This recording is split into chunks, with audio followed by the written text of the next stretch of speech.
ఈ మొక్క Barbados cherry మొక్క అంటండి. ఈ ఫ్రూట్స్ చాలా బాగుంటాయి, రెడ్ కలర్లో ఉంటాయండి ఈ ఫ్రూట్స్. ఈ మొక్కని నాటుకుందాము. ఇది ఇంపార్టెంట్ అండి, ఇలా అడుగున మట్టి తీయడం. ఈజీగా నాటుకుంటాయి మొక్కలు, ఏ మొక్క అయినా.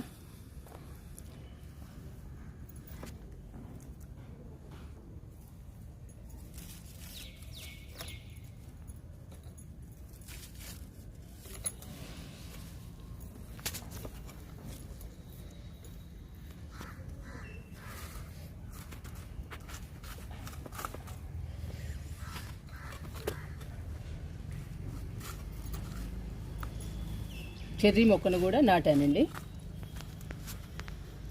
ఇంకా తియ్యటి నిమ్మ మొక్కని నాటుకుందాము.